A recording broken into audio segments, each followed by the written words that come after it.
You could easily live your whole life and never meet anyone with a family like Laura's. She's one of 12 children, and counting her parents, that's 14 different personalities in the same household. When she was 8 years old, Laura's dad, Dave Bortel, decided to move their family from city life in San Antonio to a farm. If you're not familiar with country life, your water supply is often from your own well.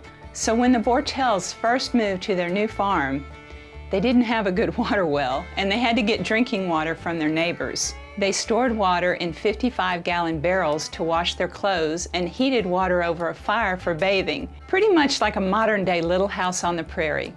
Though the family only lived like this for a season, Laura remembers it being some of her hardest moments, but also some of her best memories.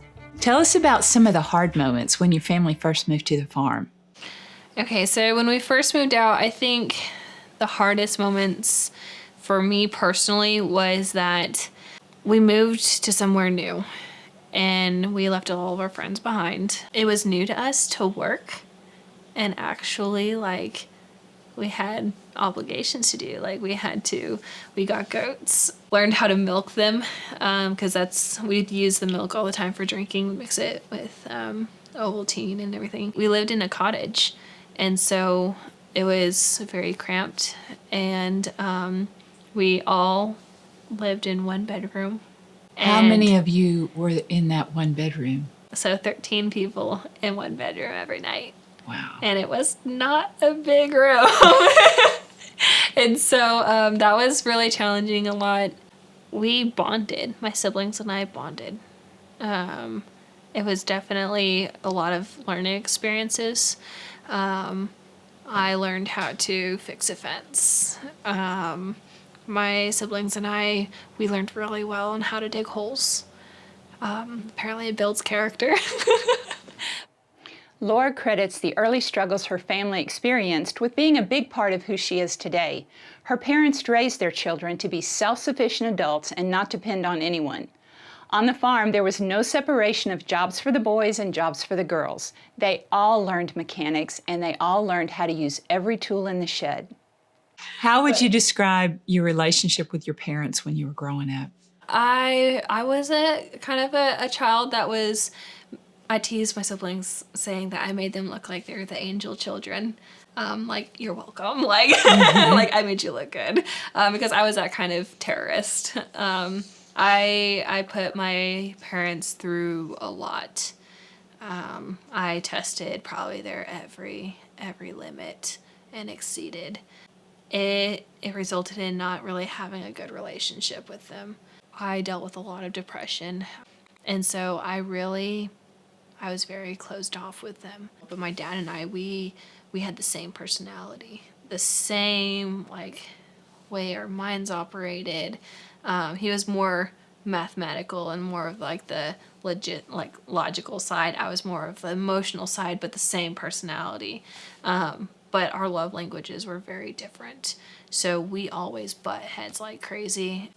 So that really, a lot of my actions kind of hurt them a lot too, and they didn't have a trust for me. So therefore, I didn't want to trust them. And that was really strained. My dad dealt with depression a lot too. It used to be not, is my dad angry? It was, how angry was he? Yeah. And so that was very hard on my entire family. But regardless of all that, my parents set a huge foundation of family. Everything my dad did, even though maybe it wasn't done in the best of ways, he made every decision was about family. He was a computer programmer. Yes. And I know that there was one point when, after childbirth, your mother almost died. One of my sisters, after my mom gave birth, my mom wouldn't stop bleeding. And she had to have blood transfusions. She almost died, like you said. The traumatic events of Laura's mother almost dying prompted a large community of friends, family, and church members to help. Laura's dad, Dave, was not a big communicator with words and soon became overwhelmed with trying to give direction to all these people on how to help his family. To remedy this, he created an online calendar where people could sign up and coordinate their efforts to help a family during challenging times. This became a website called Care Calendar that is now used worldwide to organize assistance for families in need. Care Calendar was Dave's invention, and he never charged a dime for people to use it. Ironically, the first time that you guys ever used this calendar was when your dad got sick. Yeah. My dad was diagnosed with mantle cell lymphoma. This diagnosis is a very aggressive and very rare form of cancer. Yes, about 3 years ago he was diagnosed, and that was very hard on my family. But my family, in order to cope with things, we just are in do mode. So we're just like, okay, well, let's get it done. Let's fix it. Let's do this. My mom would spend every single day at the hospital with my dad. My dad spent just very few days out of the year home rather than in the hospital during these 3 years. When he first got diagnosed, what is it? They told him that he had about 2 weeks left to live? About 2 weeks to live. Everything our whole world changed overnight. I don't think even anyone's really prepared to ever hear that or accept that. Mm-hmm. And my family, I'm proud of my family. Like, they never gave up. They never stopped believing. And then after about 6 months is when it really started taking toll on my family. She was 16 at the time. My 16-year-old sister at the time was preparing all the meals for the kids. Life had changed, and then there was all these responsibilities, and we were just tired. Sure. Everyone was tired. Mom was worn out from going to the hospital. She very rarely came home. She very rarely really got a good night's sleep in her bed. She was always there, and so we ended up, we're like, you know what? We need to humble ourselves, and we gotta have help. When you're trained to be self-sufficient and self-reliant, it's very hard to ask for help. We tend to have a lot of pride, and nobody likes to be vulnerable. It's very hard to be vulnerable because it shows almost it naturally just feel like it's a sign of weakness. Well, I think it's a double-edged sword because we can go ahead and keep fighting it, and I think we're just going to get a little bit worse and worse. I think God has a way of letting us go as low as we want to go before we finally say, you know what, I do need some help. Yeah, because He created us for a relationship. He didn't put just one person here on this earth. He said, there's two of you, and y'all go multiply. And yep. Yeah, we're for a relationship. And yep. No, I think we think of it as a sign of weakness when we ask for help, but I think that's actually a sign of strength. Because you're admitting that you need somebody else to come in and do something that you could probably, on your better days, in better circumstances, do yourself. It's not easy. No, and that's what we'll talk about, because it isn't easy, and we don't want to give somebody the impression that this, is a cakewalk. No, it's not. Anybody who says it is oh, bless their heart. They're so deceived. Yeah. But no, this past year, my dad first came to church for the first time in 11 years. Oh, that's a good start. It was, I remember that was the only thing I could pray for. When I get on focus, I'm on hyper focus, and that was my mission. My mission was to get Dad back in church. I was going to pray his butt in there, and I had my whole church family knew the situation, and they were standing with me and they were praying. Laura would go to the farm and pick up her sister every Sunday, and they would go to church. One morning, she got a text from her sister telling Laura not to come pick her up because she was going to church with their parents. And I cried. I didn't know what to do with myself. I was like, wait a minute, hold up. A couple of years of hardcore praying, and Dad's coming to church. And I was a nervous wreck. And everyone was like, Laura, settle down. I was like, I can't. I can't. My dad's coming. You don't understand. My dad's coming to church. And that was just a miracle. And he was being wheeled in because he couldn't even walk at that point, and he was coming, and it was just, I was just so happy, and everybody just like knew. No, that is so huge, it because was- you went all this time and praying, and then God answers those prayers, and you didn't know at the time that this was going to be your last year with him on earth. And what a gift to receive. There's so many people that can never say that they were able to reconcile like that. It wasn't easy. Reconcile is never easy. That's exactly It takes a right. lot of breaking down of pride. It takes a lot of hurt and tears and vulnerability, which we're not good at. And but God redeems all those years of hardship that we went through. You went through this. Your dad had basically 2 weeks. They said he has 2 weeks to live. 3 years then later. 3 years later, he's just overcome so much. You've all overcome so much. And then he gets the coronavirus. He gets the coronavirus. He got sick with the COVID, and then about a month and a half later is when he had his he was clear, I think, for about a month and a half is what it was. And then out of nowhere, got dizzy one day and started getting pale. Well, at first they sent him home with it was just pneumonia, and everything. This was after COVID, with just pneumonia, as a result from COVID. Mm-hmm. And then with antibiotics, but it wasn't working. And so his oxygen level dropped dramatically. And we took him back and found out that his lungs were failing. He ended up having to be intubated. And he texted everyone, letting them know, hey, they're getting ready to intubate me. I love you. And it just so happened to be that within a couple hours after he got intubated, I had gotten a call at work for a transport to that hospital. And so I was able to go in, and because I was in uniform, and I walked in, I was like, I don't know who I need to talk to, but I need to see my dad. And they're like, well, who's your dad? And so David Bortel, and they're like, oh. And I ended up just breaking down crying because I needed to tell him how much I need him. I needed to tell him how I didn't want to get married unless he was the one walking me down the aisle. Didn't matter what we were going through. Didn't matter what conflicts we had going, if life was good, if life was bad, that he was going to be the one to walk me down the aisle. Yeah, and walk in, and yeah, that was probably one of the hardest things I had to see. Seeing him intubated? Yeah.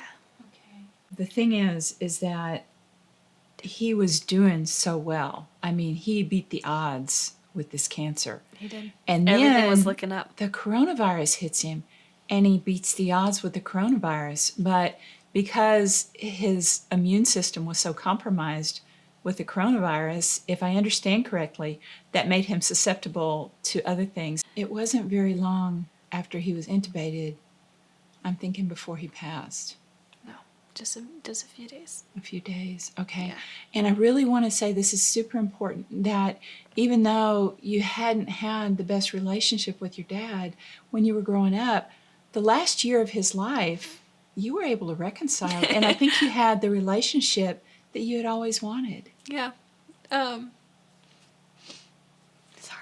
No, sweetie, you don't worry about holding back any emotion. This is a very emotional thing. You want a tissue? My daughter Jade met Laura and some of her siblings last year. Jade and I were coming home from Schulenburg a few months ago when she got a text from Laura asking if Jade knew anyone that was giving riding lessons. She said she was going through a tough time, and her brother thought horseback riding would be a good outlet. Your brother recognized that you needed to work through your grief and needed to work through the pain. Because I started isolating myself. Because why? I started isolating myself. Okay, isolation's never a good thing, is it? No. No. No, but then you and Jade set up a time to come over here and ride, and you came over here, and that was the first time I ever met you. You know, y'all did your riding, and you came in, and we started talking, and we didn't get real far into the conversation before I realized that you had not given yourself permission to feel your feelings and to begin the grieving process with your dad. Nope. And we had a conversation, and I think the floodgates opened. Open wide. It wasn't until talking with you that I realized it was okay to grieve. I didn't know what grieving looked like. And the loss of someone that's that prominent in your life, there's a void, there's a hole. Even earlier in this year, like, because the dad that I've always wanted was the dad that he was becoming, where we could joke around and have fun, and we were making tamales at Thanksgiving, which is like, he died in the end of January, and so just a couple months before we were making tamales, and I like smeared grease on his face, and like he was teaching me to like burn and walk away, like just like own it and just walk away. And so he was laughing, like things that I've never like really experienced my dad laughing before. So getting that father that I've never really had but always wanted, and then all of a sudden, out of nowhere, it being completely just taken away with no warning. And so I didn't even know where to start. I didn't even know where to begin, because emotions aren't my thing. And I think one of the biggest obstacles is being okay with emotion. The thing with those feelings is they're hard, and they're unpleasant, and they're uncomfortable. They are probably one of the hardest things I've ever had to go through. No, and it is. The whole doesn't process. And, we don't enjoy that. That doesn't feel good. A lot of times we want to ignore them. We want to work a lot, stay very busy. We want to watch too much TV, eat too much, drink too much. I mean, fill in the blank. It's just whatever we can do to avoid feeling those feelings. But the thing is that they never go away until we actually face them and we deal with them, and then we can start the healing process. And I think that's really what you did that first day that you came over here. I don't think I've ever cried so much at one time. Or so hard. Like, I was like that ugly cry where you can't even like breathe, and it was just like oh, bless your heart.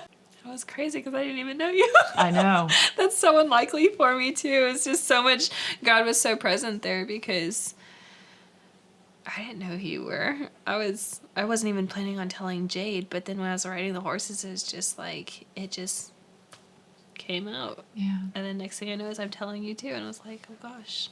When I first talked to you about doing an interview, you said you really felt like you had some more grieving to go through. And so let's just wait a little bit. And then the more that we talked about it, it kind of took on a different twist. And we said, maybe it's a good thing for people to really listen to you because you're still going through this process. Not that this is a linear process. I think it comes back in waves, but those waves are pretty frequent in the beginning, and they slow down after a while. They don't ever go away, but you're still getting hit pretty hard with those waves Very right hard. now. Very hard. What role has your faith as a Christian? What has that done for you through the grieving process? Everything. That is my rock.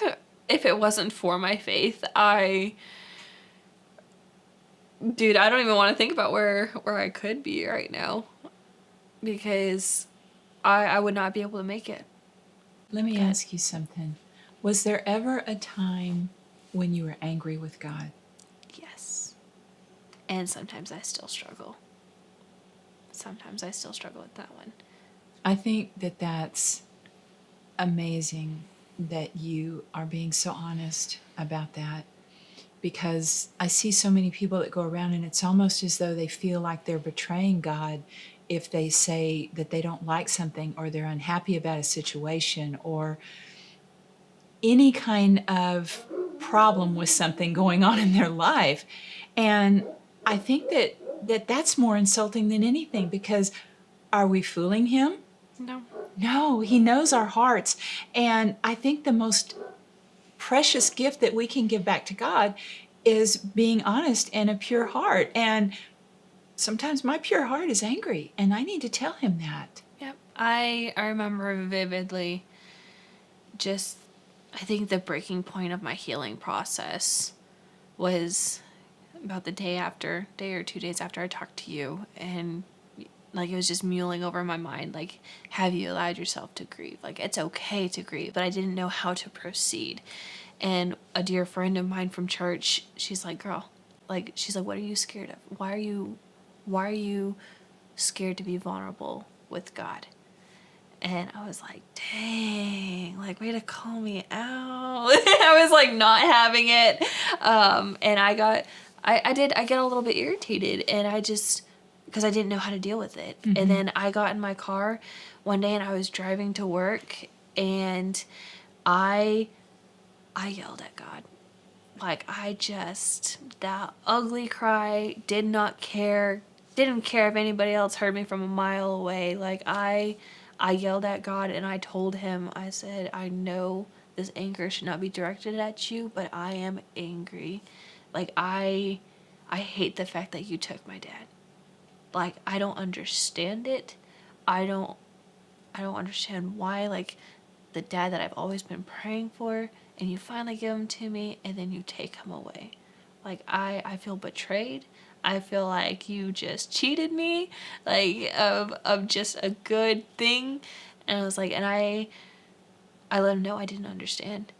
And I was livid. I never felt so much aggression before. And then, but I think the pivotal point for me was that at the end of it, I said, but God, even if I don't understand, and even if my world crumbles, you are the God who created us. You're the God who gave us life. So I put my trust in you. I don't understand it, but I trust you. I'm choosing to trust you. After you said that, how did you feel? Did you feel any kind of relief? I felt a lot of relief. I went through something so similar a couple of years ago. I had just this major meltdown. I'm in the arena. There's nobody around. I mean, just brush and horses, and I really let it go. Mm-hmm. And I'm telling you what, it was like I released all of that anger and all that pent-up emotion. My whole perspective flipped, and it's like, okay, I did the same thing. It's like, God, I'm going to trust you. I'm going to love you. I'm still not happy about this. And I felt such relief. And what I related it to was David and the Psalms, because I've read those Psalms for years, and I'm thinking that David sounds a little schizophrenic sometimes, because in the beginning he's like, why have you forsaken me? Where are you, God? This is going through. My enemies are after me. I mean, the guy's flipping out. And then at the end of the Psalm, he's going, but I love you and I praise you. And he's really loving on the Lord. But now I understood that at that time, I understood exactly what David was feeling, because I released all that emotion. And then at the end of it, I could just come back to him, and it's like, it's gone. I got rid of it. I let it out. And I wonder about the people that keep things inside, and that they say, no, I'm good. I'm blessed. God's good. Yeah. And it's always, God is good. God is good. And God is always good. But the things that happen and that we experience hurt, and they don't feel good. And to deny the reality of that, I think, is to deny ourselves. Mm-hmm. And that's another thing too. And because I didn't know I felt that until after I said it. I didn't know I felt betrayed by God. I didn't know I felt cheated, like I got the short end of the stick. Mm-hmm. I didn't know I had so much love for my dad. I didn't know that I had all this anger and this hurt, and I didn't realize. I just didn't know until I spoke it out loud. There's so much power in the spoken word. There is, and I really. I had to be like just flat out vulnerable. I was like, first, like how it first started, I had to ask God to teach me to be vulnerable, to teach me to trust him. Like, it didn't happen automatically. I was like, God, I want to trust you, but I can't. Like, I'm struggling. Like, teach me to trust you. Show me that I can trust you. Show me that you actually love me, because I doubted God's love. We have had such devastation in our whole world with the coronavirus this last 16 months or so. And so many people have lost a loved one or multiple family members or loved ones. What would you like to say to someone who's going through the grieving process right now? Don't give up. Because you're still here for a reason. No matter how hard it is, no matter how many tears and just the emotion and anger, don't give up. Put one foot in front of the other. It gets easier, but at the same time it's still hard, but you'll be able to smile again. Like, you'll be able to laugh again, and you'll be able to cope. Do you feel like your faith has gotten stronger? Very much. Very much. There was actually a point where I hurt so much that I literally told God, I said, God, leave me alone. Don't leave, but leave me alone. And he did. And it was probably the most miserable time of my life, because he was still, like, I know he was still there. Like, I could feel him still there. But at the same time, I was like, I'm angry at you. I don't want to talk to you. I don't want to do anything for you. Like, just leave me alone. And I literally, like, as if a mental image, like, as if I, like, just took off my armor of faith and I just dropped it and walked away. When I walked away, that's when I realized how much I needed God. And that was in the beginning. And my faith, I tell you what, I couldn't survive without it. And I feel like I've had to, when I put that armor back on, I felt like God was empowering me. And that he was like drawing me closer and just wrapping me in a hug. Because I would be like, God, I just need a hug. And he would provide. And there were some times that I just felt like I would just be crying and that God would just wrap his arms and just hold me. And I know that he's got my back. So I know that every step I take is not going to fail. It's not going to be in vain. Because, and I couldn't have said that when I first lost my dad just a few short months ago. Like, so just within these short months, and it's been amazing how many people have come to me needing help with their faith, because they're like, how did you get there? And I was like, it's all God. I can't take credit for it. Your message to somebody else would be, don't give up. Don't quit. Don't quit. That's powerful. I think we all need to hear that sometimes. To the person who's on the other side of this video, who's watching it, who might just be feeling like, how do I not give up? Keep standing. Like, keep pushing through. Keep going. Because, like, one foot in front of the other, even if it's everything it takes. And even if you can't just stand there and rely on God to pull you through, because he is faithful and he is a good father and he will. And we have that strength to rely on God. Like, whether we feel like we don't have that strength to be like, I give up, I can't do this anymore. You can. And I'm here to tell you, you can. Because if anybody could give up, that would be me. But no, God's faithful. He doesn't like to see his children suffering. So he's going to pull you through. While I was talking with Laura, I mentioned the waves of grief. I was inspired to use this phrase from Bob Goff's podcast with Steve Leder. I include a link to the podcast in the description for this video. Steve Leder argued against the idea that there are 5 stages of grief and that one follows another in some sort of a linear fashion. He said that this is not at all reflective of the rhythm of life. To quote him, anyone who thinks the shortest distance between 2 points is a straight line knows nothing about grief. Steve Leder compared grief to waves that can come in either a steady stream or that can hit us like a sudden rogue wave when we least expect it. I really like what he said about how we shouldn't fight against the wave and try to resist it or deny its effect on us, but instead we should accept our grief and let the waves wash over us as we fully experience it. Sometimes you just have to float with it for a while until you're ready to stand again. And remember, you have to be willing to let someone lend you a hand.